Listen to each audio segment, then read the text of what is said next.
Esporte. Pois é, manhã de terça-feira chuvosa aqui em frente ao CT Joaquim Grava, zona leste de São Paulo. E hoje é o grande dia, hein, Abel? Hoje é o grande dia. Quer dizer, pelo menos o Corinthians está com essa expectativa de anunciar hoje, uma semana depois de demitir Antônio Oliveira, o novo treinador do clube para conduzir, pelo menos nessa tentativa de fugir do rebaixamento até o final do ano. E o nome é do argentino Ramon Dias, de 64 anos. Ontem, ao longo da programação, a gente até falou que o plano A era o Fábio Carille, e de fato era o Fábio Carille, mas rolou um desgaste, que eu vou contextualizar rapidamente antes de falar do Ramon Dias.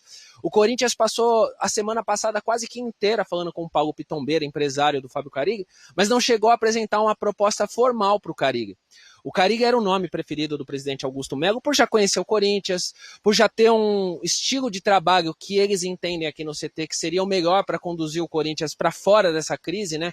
Um futebol que hoje o pessoal gosta de chamar mais reativo, mas assim, focado ali na defesa, em correr poucos riscos, e eles entendiam que o Carille era esse nome para equacionar as crises, os problemas em campo e liderar o Corinthians. Só que não aconteceu, né? O Corinthians tinha muitas outras pendências ali financeiras e também acabou não fazendo uma proposta formal. O Carille no sábado, depois que o Santos jogou contra o Ceará e venceu, assumindo a liderança da Série B, entrou em contato com o Paulo Pitombeira e decidiu ali também encerrar, sabe? Decidiu ali ficar no Santos, conversou com o Marcelo Teixeira. Então o Carille, assim, na manhã de segunda-feira, o Corinthians até tinha uma expectativa, uma esperança, mas ficou carta fora do baralho. Aí o Corinthians voltou as atenções para o Ramon Dias, que já era um nome, digamos, um plano B, pensado na semana passada. O Ramon Dias está desempregado, o último trabalho dele foi no Vasco, ele saiu no final de abril, no comecinho do Campeonato Brasileiro, depois de uma derrota de 4-0 para o Criciúma em São Januário. E aí o Corinthians retomou as conversas com o Ramon Dias. Ajudou muito o empresário André Cury, ele que fez essa ponte. E o Ramon Dias é aguardado aqui no centro de treinamento do Corinthians. A gente não sabe dizer se hoje, porque ele passa férias com o filho dele, Emiliano Dias, na Espanha, estão em Ibiza. E a gente imagina que eles estão tentando resolver para o quanto antes chegar aqui, o que significa que amanhã, contra o Vasco, o Corinthians ainda será comandado pelo Rafael Arrutia, o técnico interino, que começou a trabalhar no Sub-17 esse ano, foi promovido para o Sub-20 e teve essa, não sei se dá para dizer um presente ou não, mas teve que assumir o time principal numa enorme crise. O Corinthians tem 12 pontos em 15 rodadas, é o 17º colocado, está na zona de rebaixamento. Amanheceu hoje com protestos, os muros do Parque São Jorge foram pichados com recados ali para a diretoria, a gestão da base, a gestão do Augusto Melo. O clima não está legal, não está fácil, a torcida está assim, sem paciência nenhuma, vamos dizer assim. E o Corinthians teve ainda uma outra notícia, eu não sei se dá para dizer que é uma boa notícia, mas o Carlos Miguel foi anunciado pelo Nottingham Forest. Obviamente que o Corinthians não imaginava perdê-lo da forma como perdeu. Mas por que eu digo que pode ser até uma boa notícia? Porque significa que o dinheiro da multa vai ser depositado, 4 milhões de euros, na cotação de hoje 24 milhões de reais. A gente sabe que cifras bem abaixo do que o Corinthians queria, mas assim, é um dinheiro que chega em boa hora para o Corinthians também resolver muito das questões que atrapalham o time. Abel e meus amigos. Boa, Rafael trazendo muitas informações, inclusive que o professor e o seu filho e auxiliar, os dois em Ibiza. Eu nunca estive em Ibiza, mas imagino que seja um lugar com muito agito. Mas é um agito para quem está de férias, curtindo, é uma tranquilidade. Você nunca esteve em Ibiza, Abel? Nunca estive. Fala a verdade. É verdade, nunca Não, estive. o Abel ele vai para rotas alternativas, rotas vinícolas. Isso ele gosta muito. Rotas alternativas a Ibiza devem ser bem difíceis e raras. Mas imagino que trocar a tranquilidade das férias e chegar num outro tipo de agito, não agito de Ibiza, para o agito do momento corintiano, é uma mudança radical. Mas eles são profissionais e seria... antes de te perguntar, para vocês, vou liberar o amigo, agradecer ao Rafael Valente. Obrigado, Rafael, bom trabalho por aí. Qualquer coisa, chama se tiver novidades aí, tá? Bom dia para você. Obrigado, Abel. Só para um detalhe para acrescentar no debate de vocês, quando o Ramon Dias deixou o Vasco, ele falou uma coisa muito importante, acho que até pode ter caído no esquecimento de muita gente, mas muito importante a gente lembrar. Ele disse que o Vasco foi a primeira vez na vida dele que ele trabalhou num clube que lutava contra o rebaixamento. Ele chegou no Vasco exatamente há um ano. Em julho do ano passado, o Vasco estava na lanterna, e ele conseguiu reagir. A gente lembra até a rodada final ali, que na verdade se o Santos empatasse com o Fortaleza, era o Vasco quem caía. Mas ele deixou isso muito claro, que foi a primeira vez na carreira que ele fez um trabalho para tirar um clube da zona do rebaixamento. Um bom dia para vocês e qualquer novidade eu chamo. Obrigado, bom dia para o Rafael.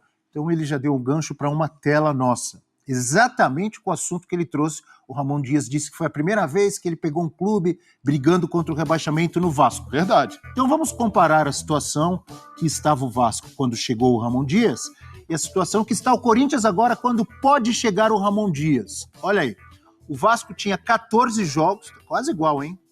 21,4% de aproveitamento, tinha 9 pontos em 14 jogos, estava em 19º. Era um pouco pior, hein? Mas não está muito longe, não. E situação até mesmo política, de ambiente, muito parecida, Abel. O torcedor do Vasco protestando, a gente teve o episódio de São Januário, que acabou interditado por causa de confusão.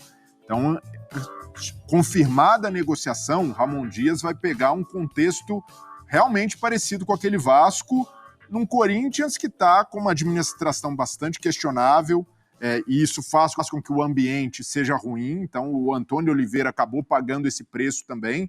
Muitos erros de gestão, de diretoria do departamento de futebol, que caíram na conta do treinador. Então, no caso do Corinthians, a gente ainda observa lacunas no elenco, algumas contratações prometidas que ou não chegaram, ou de jogadores que saíram, como o caso do Lucas Veríssimo, e isso compromete demais, por brechas também de gestão. Então, o Ramon Dias, nesse aspecto, além de ser muito vivido no futebol, por tudo que aconteceu no Vasco, está acostumado. Ele sabe lidar com isso. É um cara que tem jogo de cintura, que demonstrou isso no ano passado, porque o Vasco teve vários problemas também, até ali na virada de julho para agosto, sem saber se o aporte da 777 ia chegar para mais contratações. Mas chegou, né? Chegou bem. Mas chegaram. Então, nesse aspecto, o Corinthians vai precisar trabalhar também, porque não foi só com o trabalho que o Ramon Dias fez o Vasco reagir no ano passado. Ele teve bons reforços, Paulinho, Payet, Verrete, jogadores que subiram o nível Medel. do time.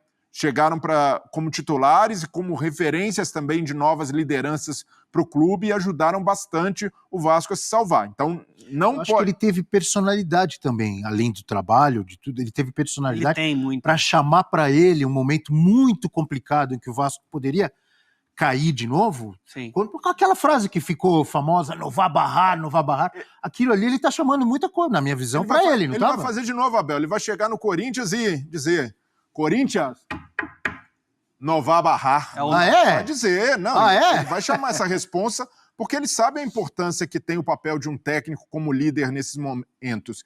Olhando as opções de mercado, das opções disponíveis, eu não tenho dúvida que para a situação do Corinthians, o Ramon Dias é a melhor delas. Para sair desse buraco, para resgatar a confiança, mas a diretoria precisa fazer a parte dela. Precisa parar com essas pataquadas, o presidente precisa parar de gerar notícia negativa, porque aí nem Ramon Dias dá jeito. Mas pensando para a necessidade do Corinthians, que hoje é evitar rebaixamento, o Ramon Dias é uma ótima opção. Vem aí não sei se, antes do Donan e do Rafa Marques falarem, não sei se numa conotação ou com objetivos bondosos, maldosos, ou pra gente desconfiar, nossa produção pediu para você repetir o que o Ramon Dias, como é que o Ramon Dias vai fazer. Vamos cortar. Qual será que é o objetivo deles? Eu repetir? Não, para ele repetir.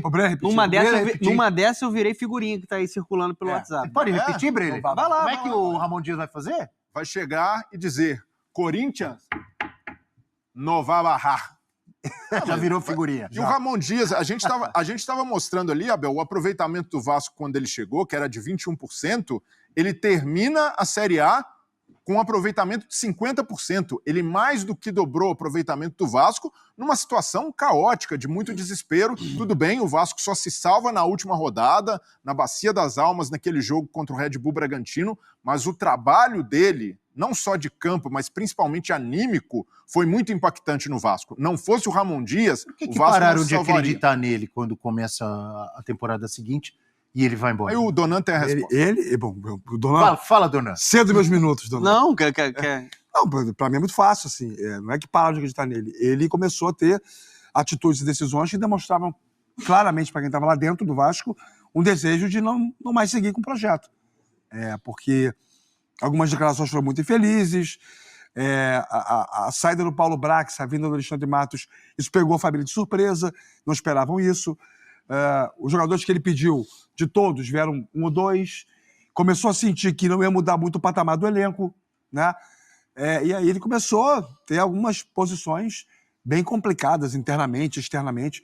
Aquela declaração dele muito infeliz, preconceituosa depois do jogo contra o Bragantino, pegou muito mal, né? O Vasco tem valores próprios do clube, como todo clube tem, e certas coisas são muito agressivas. Ele tentou se explicar e a emenda saiu pior do que o soneto. Foram sendo plantadas, digamos assim, né? Sistematicamente, cotidianamente, ações que juntas construíram o prédio da demolição do trabalho dele. A gente tem uma postagem do Emiliano Dias, o auxiliar do Ramon Dias, e também filho. Tá lá, olá. Tá muito pequeno ali para eu ler, mas o principal tá lá, voltando e a bandeirinha do Brasil. Sim. Pronto. O que tá ali na tela vermelha é a tela da companhia aérea. Eles... Destino Rio de Janeiro, é isso? Isso aí o Breiler e o Donan estão acostumados. O assento, se eu não me engano, é um C. Eu acho que ele tá vindo na classe ali, só Fernando Campos e Breiler Pires que viajam nesse assento 1C, classe executiva, se bobear. Fileira, você viajou no voo comigo uma vez? Perna esticada, né? É bom. Hoje eu peguei um voo, sabe quem tava na 1A? Pelé, indo pra África do Sul. Copa do Mundo, em 2010. Jogador caro, né? Jogador caro. Eu também vou, mas eu tava na 125D. O Pelé tava lá. Você só viu o rei quando você entrou no avião? Não, ele foi o último a entrar. Essa história é fantástica, a gente não tem muito tempo pra contar, mas eu vou ser bem sintético. Quando todo mundo entra no avião, chega o aviso, o Pelé tá aí. A imprensa inteira no avião, vai todo mundo entrevistar o Pelé. Aí os comissários, tentando evitar que a gente chegasse, aí o comandante vai em bom inglês e diz: se vocês não deixaram o Pelé em paz, eu volto pra São Paulo, com o voo. Aí o Pelé ouviu aquilo e falou assim: I will answer 2 questions. Eu vou responder 2 perguntas. A imprensa foi toda em cima do Pelé, ele respondeu 2 perguntas e ficou tudo bem. Voltando ao Vasco, recalculando ao Corinthians, na verdade, 2 times também que fizeram parte muito grande de parte da história do Rei. Fez o 1000º gol no Vasco, chegou a vestir a camisa do Vasco. Vascaíno, Rei. Na infância... Eu sei, porque eu entrevistei amigos do Rei lá em Bauru, de infância. Me disseram que o Rei era corintiano. Não. Vascaíno. Fez muitos gols no Corinthians. Mas não vamos entrar nessa discussão agora, senão agora vai ser com o Breiler. Sendo meus minutos. Agora, e eu e o Breiler, a gente está mais distante para ficar, né? É verdade. Donan, fale sobre o Ramon Dias com a possibilidade, cada vez mais próxima, de ser o novo comandante do Corinthians. Vem aí o Nová Barra 2.0. Lá missiona. Não, eu acho um técnico muito competente. Eu acho que ele teve equívocos, principalmente nessa temporada, participação em alguns movimentos errados de mercado no Vasco, a indicação do Rojas, a renovação do Praxedes, mas, ao mesmo tempo, muitos pedidos de jogadores, né, que ele fez para o Vasco, né, para 777, não foram entregues, como, por exemplo, Rodrigo Garro. Era um desejo da comissão técnica contar com o Rodrigo Garro no Vasco, e agora ele deve ter a oportunidade de trabalhar com ele no Corinthians. Então ele foi um refém também de uma estrutura muito complicada de futebol do Vasco, que puxou o clube para baixo, que não permitiu um avanço futebolístico esportivo nessa temporada. Se fechar realmente, assinar com o Corinthians, vai pegar mais uma estrutura complicada. Então, tem essa questão. Quando o Rafael Valente traz a declaração dele, depois daquela ruptura bem traumática, né, depois da saída dele ali, depois daquela goleada contra o Criciúma. E ali, quando ele fala a questão de não brigar contra o rebaixamento, não está acostumado com isso, é uma realidade da carreira dele. Ele é um técnico vitorioso. E é também uma forma dele se valorizar. Dele falar, o projeto que eu quero liderar é um projeto forte, e de fato ele entrega isso. Porque quando o Ramon assume, o Vasco, para muitos, estava virtualmente rebaixado. Total. Ele conseguiu impactar o time taticamente, principalmente o Emiliano, que é muito forte nessa parte tática, que é o filho dele. E o principal, isso não se compra, mentalidade vencedora. Ele traz isso para o clube. Ele consegue fazer com que os jogadores acreditem em um potencial que às vezes nem eles têm. Então o time cresceu muito nessa mentalidade, tanto que o Vasco, no segundo turno do Campeonato Brasileiro, fez a 7ª melhor campanha. Tudo bem que ele recebeu reforços. O Payet, o Verratti, o Medel, o Paulinho Paulo, jogadores que acrescentaram, que entregaram qualidade. Jogaram, vestiram a camisa, jogaram e decidiram. Resolveram. Mas não foi só isso. Mas não foi só isso. Ele teve que mexer no mental dos caras.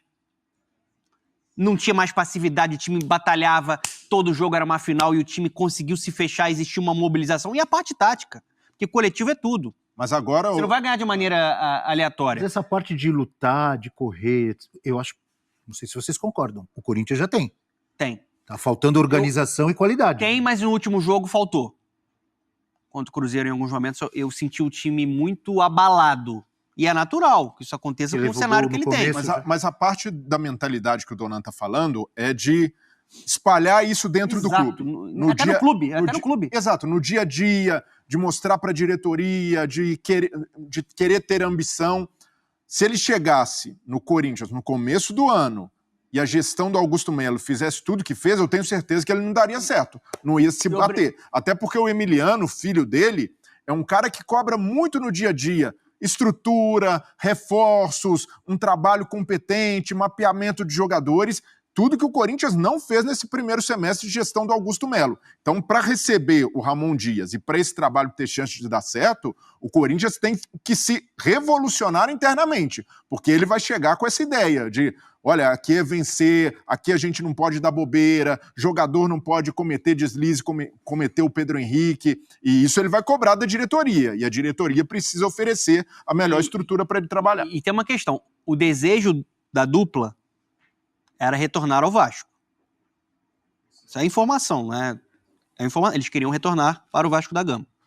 Né? Tanto que não botaram o Vasco na justiça, tinha uma questão com o último CEO, o CEO, né, o Lúcio Barbosa, a questão era com a SAF, não era com o Pedrinho. Só que o Pedrinho não teve a convicção que seria o melhor para o Vasco e você tem o Rafael Paiva conseguindo organizar e crescer coletivamente o Vasco. Só que, ao mesmo tempo, eles se encantam muito pela torcida do Corinthians e sabem o que representa o Corinthians dentro do cenário do futebol sul-americano. Vê, uma proposta do Corinthians, por mais que o contexto seja complicado politicamente, na parte administrativa, atrai, pode valorizar ainda mais o trabalho deles. Até certo ponto, do jeito que tá ruim, eu acho que ele imagina. Piorar, nós não vamos. Não é? Pode se valorizar. Não sei se o objetivo vai ser o Corinthians, concluído. ele se consagra. Como se consagrou no Vasco. Ele acabou se valorizando dentro do Vasco da Gama.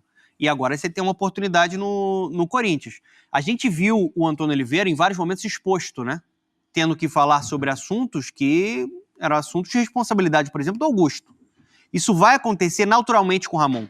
Porque o Ramon, quando chegou no Vasco, ele era o representante do futebol do Vasco. O Paulo Brax até ficou um pouco de lado. Ele se tornou o símbolo e a bandeira do Vasco. E ele tem essa personalidade de chamar essa responsabilidade para si e tentar trabalhar, aumentar a parte tática, a parte técnica dos jogadores do Corinthians. Eu acho que esse elenco do Corinthians é um elenco desequilibrado, principalmente quando você olha para o banco. Falta jogador, falta encorpar, vai precisar contratar. Não sei com que dinheiro o Corinthians vai fazer isso, mas vai precisar entregar mais peças para ele. Ao mesmo tempo, o time ideal do Corinthians, se organizado, eu não tenho dúvida que ele pode render mais. Um time que tem ali um Ranieri, um Bidon, um Garro, o Wesley, Yuri Alberto, Fagner. Eu acho que renovou o contrato agora. É um time que tem, né, potencial para render mais.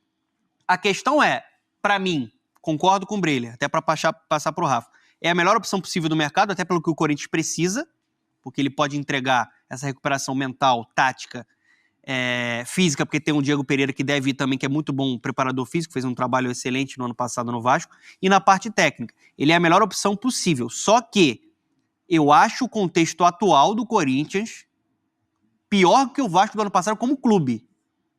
Pior? Pior. Porque você tem uma briga política de oposição com situação. Você tem uma situação em que o presidente traz mais problema do que solução quando se posiciona. Você não tem muita capacidade financeira no momento e você tem risco até de transfer ban. Mas o elenco é melhor, Dona. Eu não... Ligeiramente Posso menor. ser sincero com você? Eu não tenho essa certeza. Eu acho que o Corinthians ele tem bons jogadores, como eu falei aqui, mas eu ainda encaro que o Corinthians precisa de mais jogadores com personalidade e referência de dá essa bola que eu resolvo. Eu acho que o Vasco tinha alguns jogadores o Vasco assim. recebeu. Verrete, Payet. Mas quando O a Rafa, janela, né? Dessa vez inverteu. Aquela hora eu, você falamos muito, teve pouco tempo para eles. Não, deixa eu falar. Agora esses dois falaram pra caramba, Ah. você tem pouco tempo. Não, Porque sem a problema. gente vai mudar de assunto, mas completa aí. Eu concordo na premissa com os dois, né? Acho que o Ramon Dias é um ótimo nome pro Corinthians. e acrescentando o que o Breno e que o Donan disseram, tem um viés populístico muito forte, né? Usa bem o torcedor. Eu consigo imaginar, usar no sentido de No bom puxar sentido, para né? si. Eu acho que ele vai ter uma característica de usar muito Itaquera, né? O Química Arena Nossa, vai jogar muito. junto, vai ficar aquela história da regência que o Emiliano faz com a torcida no campo. Isso tem uma ressonância. E a torcida do Corinthians é habitualmente uma torcida que vive o jogo intensamente, o jogo inteiro. E eles são muito encantados com isso. E só uma consideração rápida, quando o Breyer estava debatendo com o Donan sobre qualidade de elenco. Em julho desse ano, o elenco do Corinthians é melhor do que era o elenco do Vasco em julho do ano passado. Sem os reforços. Sem os reforços. Ah, sim. Eu tava Então, falando assim, com os Com reforços. os reforços do Vasco. Com os reforços que Aí chegaram. muda totalmente. E, na verdade, todos, a exceção do Payet, e a discussão do Payet era física, idade e tal. E ainda assim ajudou. Mas foi decisivo demais. Aí resolveu uns 3 jogos Então, pro não, Vasco. a exceção do Payet, todos, sem exceção, Verratti, Paulinho, eram todas apostas. Sim. Todos, sem exceção, todos, Sim. todos. Sim, todos. isso sim. E deu certo. Agora, Medel. Medel era aposta já. Medel estava em baixa já no futebol. Sim, mas é que Tinha um ele nome tava e em baixa, tal, mas chega no futebol brasileiro. É. Foi importante também Foi pro Vasco. importante, sem dúvida. Fala rapaziada, tudo bom com vocês? Às vésperas da abertura da janela de transferências do mercado brasileiro, o Corinthians está em busca de soluções criativas para reforçar seu elenco e evitar o rebaixamento no Campeonato Brasileiro. A janela abre nesta quarta-feira e o clube está trabalhando para adicionar aos 4 reforços prometidos pelo presidente Augusto Melo. O Corinthians já anunciou a contratação do goleiro Hugo Souza e está em vias de fechar um acordo com o volante Alex Santana, do Atlético. Além disso, o clube está negociando com o volante Charles, do Midtjylland, da Dinamarca. Charles, de 28 anos e com 1,87 metros de altura, é visto como uma adição para melhorar fisicamente o setor do meio-campo. O clube também está buscando um zagueiro, um atacante e um lateral esquerdo. Entre os nomes considerados estão Christian Borja, que jogou a última temporada pelo Braga de Portugal, embora não haja grandes avanços nessa negociação. Na defesa, o Corinthians trouxe Kaká por empréstimo em março para substituir Lucas Veríssimo, mas ainda avalia a necessidade de contratar um novo zagueiro, com André Ramalho, ex-PSV, sendo um dos consultados.